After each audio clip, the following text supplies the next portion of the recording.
Welcome back, everybody, and today I'm back with 3 interesting kitchen gadgets. Now, interesting is one thing, but how well do they actually work? Let's find out in today's video, starting with the first item that supposedly helps you level up your grilled cheese game.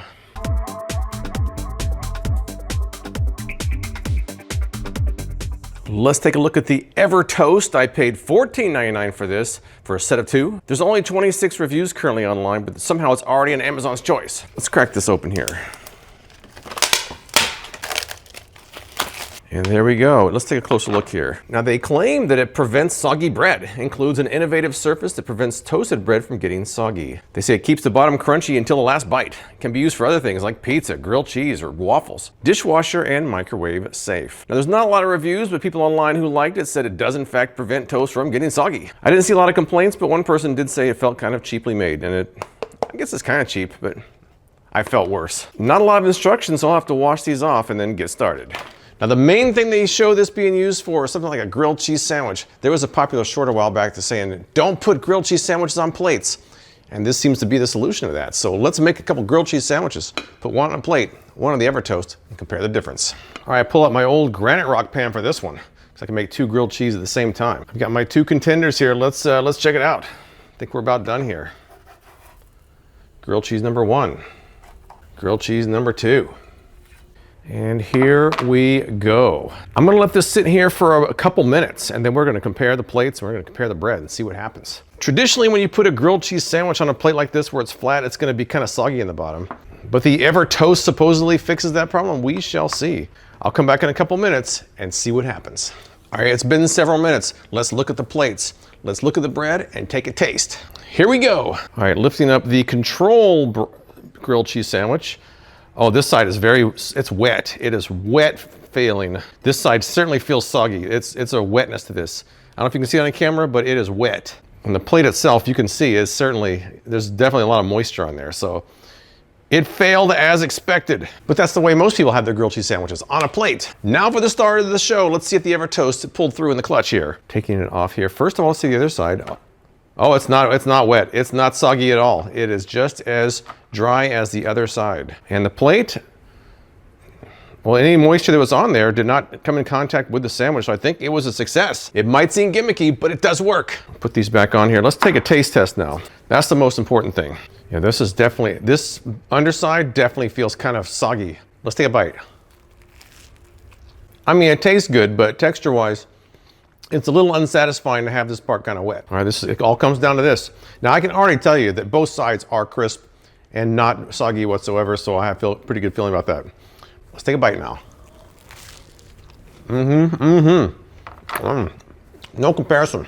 I can tell you right now, there's a big difference between the sandwich on the EverToast and the sandwich on the flat plate. Now, you can't really cut on here very well. I guess you probably could, but I think you'd probably scratch it, and it's not really designed for that. But as far as just putting a sandwich on there, keeping it from getting soggy, huge success. I thought it was gonna be a novelty item or maybe not work. It worked exactly as advertised. So as far as I can tell, the EverToast does work.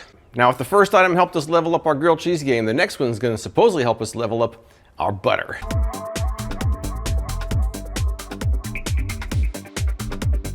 Let's take a look at the butter cutting case.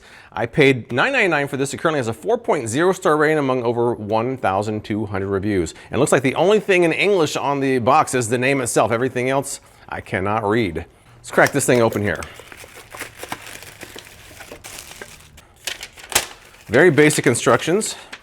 And here's the unit itself. Now, they say it's a butter container that also includes a slicer. Right here. The slicer contains stainless steel blades. They provide a clean cut and leave slices neatly organized. Can be used for most brands and sizes of butter. Now, most people online who liked it say it does in fact work to slice butter easily and effectively. Some people didn't like it. They said the lid doesn't stay on very well. It's difficult to slice, and it's cheaply made. So I have to wash this off, read these over, and then get started. All right, looking at this, you have a wire right down the center there, so you could probably do 2 at the same time if it's sturdy enough. But I don't want to have a line down the middle, so I'm putting this one off to the side just like that. That's what I'm seeing. That's what I'm going to do.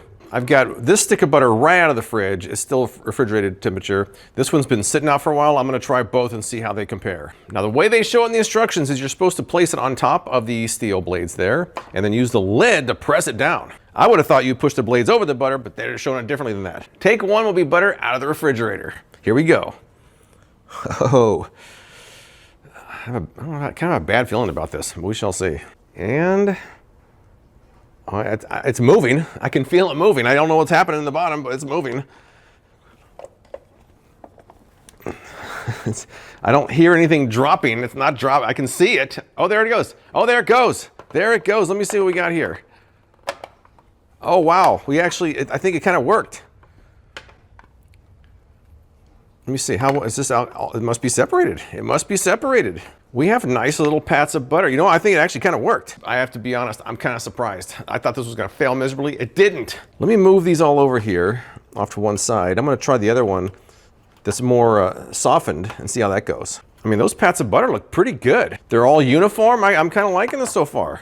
I'm going to place the softened butter on the other side, and it should drop in right next to it. The softened butter is going to hopefully drop right in next to its refrigerated brethren.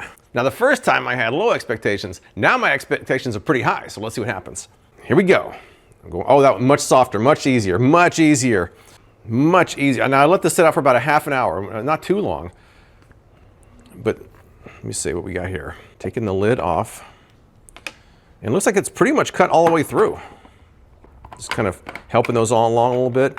I think we've got a success. Now you can store it in the fridge like this and have perfect pats of butter whenever you're ready for them. So I'm pretty happy with this one. I used 2 sticks of butter, one right out of the fridge, one sat for a while. They both sliced easily and we have perfect pats of butter. So as far as I can tell, this product actually works. And finally, we have a multi-opener from Dream Farm. And this one I compared to a popular opener that I bought on QVC. Let's see how that went.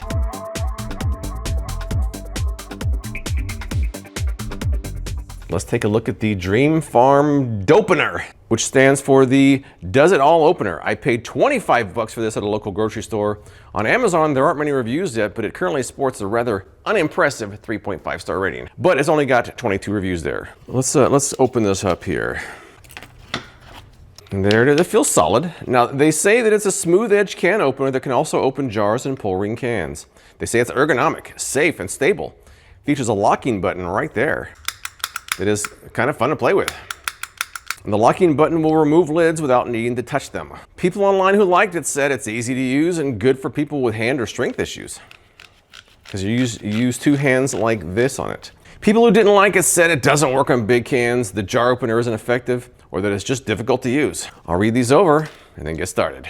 All right, now it's time to test out the Dream Farm opener, but I'm not just testing out the Dream Farm opener. I'm going to compare it to the Master opener I tried a while back to see how it compares. That's right, the Dream Farm Dopener versus the Master opener. They're very different looking, but have a lot of the same functions. So we shall see about that. Let's get started with some variety of cans and see what happens. First up, let's try just a generic can of corn here. And what you're supposed to do is put it to the unlock feature, put this over the can itself, and then hit the lock button. Then you use 2 hands to actually open it up. Sounds simple enough. Let's see. All right, first up, placing it over the lip of the can, and then pressing the lock button. All right, it seems to be locked in place. All right, so first test, here we go.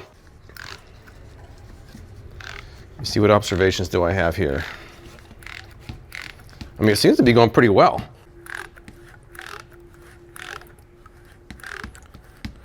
Now this also is a smooth edge can opener like the Master opener is, so I think I'm all the way through.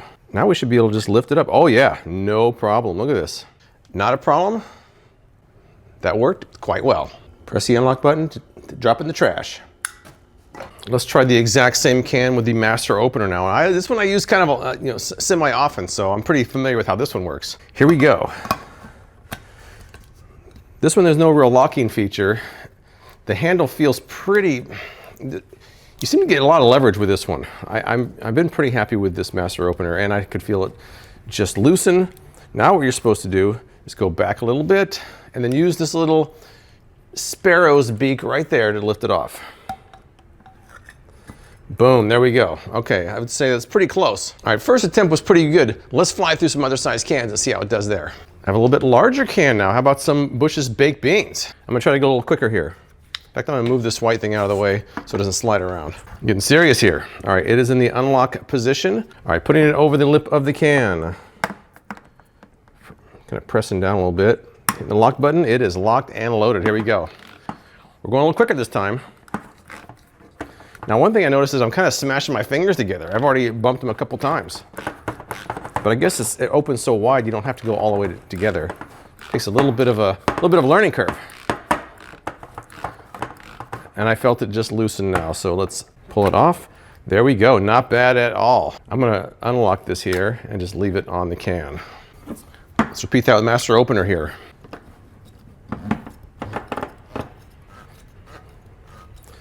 Well, I mean, if you have strength issues in one hand, the Dream Farm is certainly better because this takes all strength of one hand to do while Dream Farm distributes it over two hands. Sparrow's beak, and we are still on a roll. I think it's kind of a tie so far. I gotta keep going here. Here we go. Can of tuna. Placing it over the lip, pushing the lock button. We are locked and loaded. How stable is that? Pretty stable. Once again, I'm kind of going fast here. Yeah. Oh, that was a little bit too fast. But you know what though? It worked. It worked. But I went too fast. I got a little bit too into it. You know, what am I supposed to say? All right, so maybe that was kind of effective, but you can go too fast. And let's try the master opener with the same can of tuna here. I will say that putting the opener on the can is easier with the master opener. It kind of it's almost automatic how easily it goes on there. I really can't go as fast as I did with the Dream Farm, but maybe that's a good thing because I spilled some.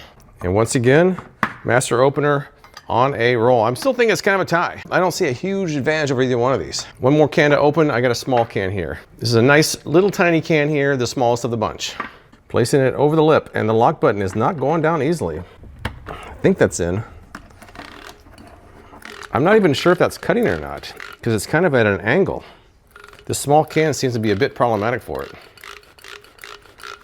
I just can't tell. Let's see, can I lift it up? No, it's not lifting.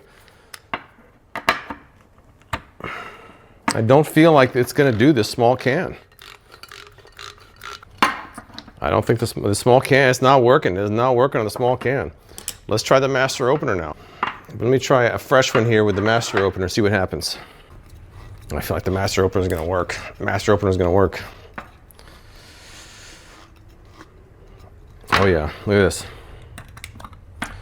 Wow, well, I mean, it was, for round one, Dream Farm held its own, but master opener could open one more can that this one couldn't. But we've got more to try out, so let's do that next. Next up, both these openers have a ring pulling feature. Let's compare those. On the Dream Farm, it's right there. On the master opener, it's right there. Should be easy to test out, right? First up, the Dream Farm. Now, the way we're supposed to do this, according to their video, is put it underneath the ring, use some leverage and pull it back. Here we go. Oh, not bad. Nice and smooth, I gotta say, that was quite effective. Now for the master opener, the way they show it in their video is you go underneath this way and pull back. So let's do that. Oh, nice and smooth as well. I think it's kind of a tie so far. Let's move on to a nice small pull ring here. This should be interesting. Dream Farm first. It seemed to all but barely clear that lip on the other side, but it did. Not too bad at all. Easy, easy. Master opener, is it gonna be too small for that? Let's see. Oh, not a problem. I would say it was a tie. So far, it's pretty close. Besides one can, everything's been pretty equal, but we have one more test to do, and that's the jar opener. Now, the way it works in the Dream Farm is hidden in the handle here. There's a little blue tab. You pull that out, and you've got your jar opener. Supposedly will release the pressure for a jar and make it easy to open. On the master opener, their jar opener is right there. Let's start with this small jar of salsa. The way they show the instructions is holding it like this, and this supposedly hooks underneath it. Let's see if I can get it underneath there. Ugh, can I get it underneath there? Oh, it's kind of a tight squeeze. I don't know, it doesn't feel like, it doesn't feel real, feels like I'm gonna break it. I mean, I have it underneath the lip of the lid, but I don't know what's happening here. It really feels like I'm gonna break this opener. And I haven't felt the pressure release yet. I don't know. It hasn't released it yet. Come on, man. It's not working. It is not working. I'm indenting the lid here and it's still not working. Let me move something else. Move some pickles here. See if I can't even fit it in there. I'm trying to fit. It's not even fitting underneath that lip there. It's not even fitting. Oh, man, I think the jar opener might be kind of a bust. It won't fit on this one and it won't open this one. So I'm gonna say the jar opener feature, from what I can tell, it doesn't work so well. Let's try the master opener now. Master opener, I've usually had pretty good luck with this. And that fits into there no problem. Ah, I heard it release. There it goes. Wow. Okay. Let's try the master opener on some pickles. I heard it release there too. You probably didn't hear it, but I heard it. Wow, that was not close. I'm usually a big fan of Dream Farm, but sometimes you got some clunkers in the bunch. I think the can opener part is actually pretty good, especially someone that might have strength issues. You want to use two hands, great for that. And it might even be faster than the master opener. It didn't open the small can. I had problems with the jar opener, so as far as I can tell, between these two, the master opener is the better pick, and it also has more features. You can open twist caps with this one, and it has a bottle opener, so I like Dream Farm. It might be good in some cases because it's a two-hand operation, but otherwise, I'd go with this. All right, so in the end, I would say all these work to some degree. I think I'll probably end up using the butter dish the most because look at this. That looks pretty nice. You have perfect pats of butter in your dish. I think the EverToast also works. It's kind of a niche product, but for someone who has fairly regular grilled cheese sandwiches, I'll probably end up using it. The only problem is you can't really cut on that one, at least it doesn't seem like it, but other than that one works too. The Dream Farm I do think works as far as the can opener goes. On most size cans, it'd probably be best for people with strength issues with one hand. Unfortunately though, I don't think it was as good as the master opener. That one's gonna stay in my drawer, and we'll see if the Dream Farm can find a place in my kitchen, but at this point, I'm not holding my breath. But that's all I've got. If you've tried any of these products, tell me what you think in the comments below. I appreciate you watching, and I'll see you next time.